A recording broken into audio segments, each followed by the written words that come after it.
누구를 위한 것인지 뜻이 있는 분들이 이미 다 알고 있습니다. 네. 그러니까 대한민국의 정부는 지금 현재 국제사회에서 사실상 거의 증발된 상태입니다. 이 현재 문재인 정권을 탄생시킨 그들 이른바 시민사회 노동 여성단체의 발목이 잡힌 정권은 자신의 목소리를 내지 못한 채 저들의 발목에 잡힌 상태에서 그대로 반일 감정을 조장하는 이러한 우상 숭배에 동원되고 있습니다. 급기야는 한국 경제가 몰락으로 치닫고 있고 핵심 부품을 일본에 의존할 수밖에 없는 상황에서 일본은 그럼에도 불구하고 한미일 삼각동맹을 유지하기 위해서 여전히 한국 그리고 미국과의 관계를 유지하려고 나름대로 애를 쓰고 있습니다. 이제 한국 정부 또한 경제 난 때문에 더욱이 코로나로 인해서 더 이상 오갈 데가 없게 벼랑에 몰린 한국 경제를 살리기 위해서 문재인 정부는 이제 일본 정부에 대해 수세적인 태도를 보이고 있습니다. 네. 위안부 문제는 그렇다 치더라도 징용 문제에 대해서 더 이상 일본 정부에게 우리 정부에서 물어줄 테니까 니네들이 돈을 내는 흉내를 내달라 이런 식으로 한국 정부가 매우 저자세를 보이고 있죠. 저자세를 보이고 싶어서 보이는 게 아니라 이대로 가면 한국 경제가 지금 너무 위험하다는 얘기입니다.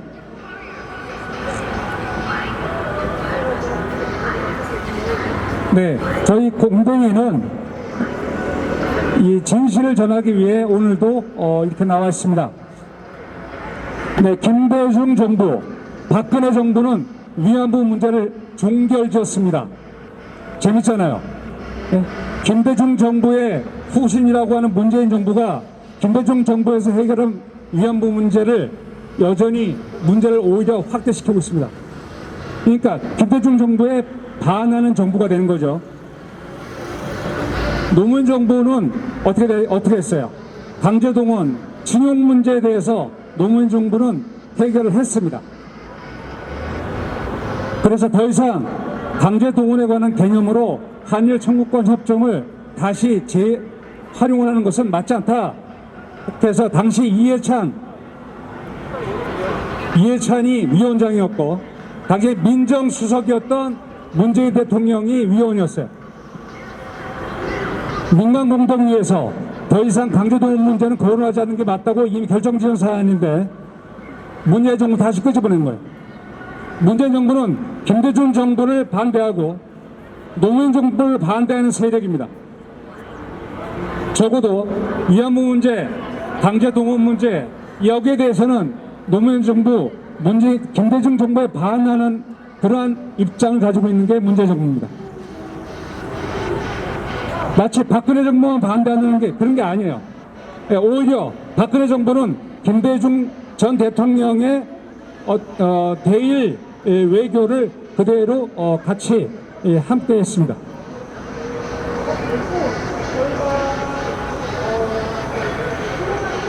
시민사회, 노동단체, 여성단체는 그 사회의 나침판 역할을 해야 됩니다. 권력을 비판하고 그리고 그 역사적인 사실을 드러내는 그런 사회 목탁 같은 역할을 해야 되는 게 바로 시민사회, 노동, 여성 단체입니다. 그런데 한국의 시민사회, 노동, 여성 단체는 권력을 비판하는 게 아니라 자신들이 권력에 앞장서서 권력의 앞잡이가 돼서 자신들의 밥그릇을 채우는데 항상 여념이 없습니다. 이런 이야기를 언론이 해야 돼요. 여기 바로 옆에 여기 연합뉴스가 있죠. 이 어마어마한 통신사가 어마어마한 장비를 가지고 여기 있는 장비 거의 다 일제예요. 다 일제라고. 여기서 이 건물에서 일제를 빼버리면 이 건물 무너진다고. 연합뉴스가 존재할 수가 없어요. 그런데 일제 훈련한다. 이게 말이 되는 소리예요. 한국 국민의 건강을 책임지는 병원에 가보세요. 병원에 가서 병원 장비 중에서 일제를 빼버리면 한국 국민의 건강이 무너져. 이게 뭐 말이 되는 소리인지 뭐지? 네? 이런 말도 안 되는 장난을 치고 있음에도 불구하고 한국의 언론은 권력의 시민사회 노동 여성단체의 앞잡이가 돼서 언론이 사회의 목탁에 구실을 하지 않고 권력의 개가 되고 있어요. 아주 흥미롭습니다. 예전에 87년 6월 항쟁 때는 여기 경찰분들 계시지만 경찰을 두고 권력의 개락을 했어. 민주화운동 당시에 박종철 여사라든지 한국의 민주화운동 하다가 죽은 사람이 너무 많아요. 그때 노동운동가 학생운동가들이 죽었을 때 당시 80년대 경찰은 권력의 앞잡이였어요. 근데 제가 그동안 최근에 만나본 우리 여기 경찰들은 전혀 그 레벨이 아니에요. 오늘날 한국의 경찰들은 문재인 정권이 어떤 정권인지, 여기 나와 있는 시민사회 노동 여성단체가 어떤 단체인지 다 알고 있어요. 한국 경찰 그 의식 수준이 높아진 거예요.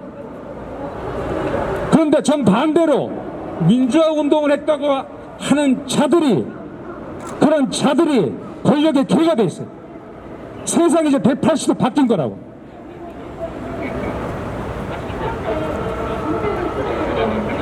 이런 걸 뭐라 그래요? 경천 동지한다 그래. 세상이 뒤바뀐 거예요.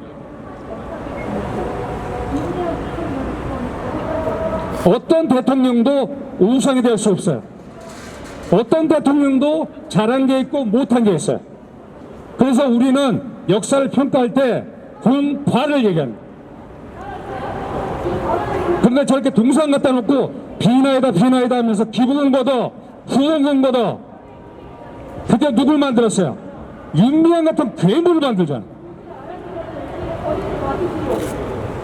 기부금 후원금 횡령금 8개월 혐의로 들어가 있는 검찰이 기소된 윤미향이가 여의도에서 저렇게 똥똥거리고 있어요. 이게 한국 사회입니다. 여의도에는 사람이 사는 건지 부패가들이 사는 건지 알 수가 없어요. 저희는 이 자리가 끝나면 용산역 광장으로 이동을 합니다. 용산역 광장에는 바로 저기 있는 위안부 동상 못지않은 진용 동상이 있어요. 진용은 1944년 9월 이후가 진용이고 그 이전에는 모직과 관에 의한 알선이에요. 이걸 전부 다 가리지 않고 전부 다 진용이라고 해요.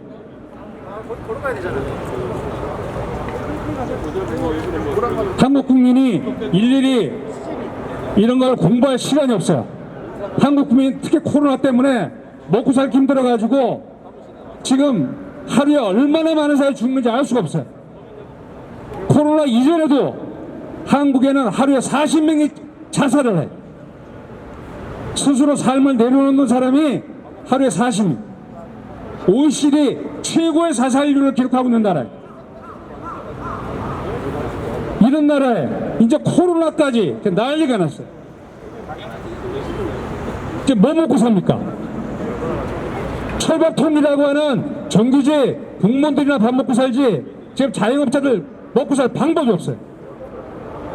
그런데 저기 이 중차된 시절에 저 동상 갖다 놓고 비나이다 하고 있어요. 저기 비나이다 하는 사람들은 저기 나오면 아마 월급이 나올 거예요. 돈이 나오니까 저러고 있지. 그러면 여기 나와 있는 우리는 뭐냐? 우리 돈 없어도 돼. 네. 우리는 나라를 사랑하는 마음으로 나와 있기 때문에 우리 돈 같은 거 없어도 돼요. 우리가 이 진실을 전하는 것만으로도 우리는 축복을 받는 거예요. 재밌지 않습니까? 아니, 김대중 정부가 한 일을 문재인 정권이 반하고 있다. 노무현 정권이 강제동원에 대해서 정리한 것을 문재인 정권이 다시 반대하는 행동을 하고 있다. 이런 얘기해도 우리는 고소하지 못해요. 왜? 사실이니까. 위안부 동상 가지고 저들이 앵벌을 하고 있다. 해도 고소를 못해요. 왜? 이거 우리말이 아니고 바로 위안부 이 정대협 단체를 만든 위안부 출신들이 한 말이에요.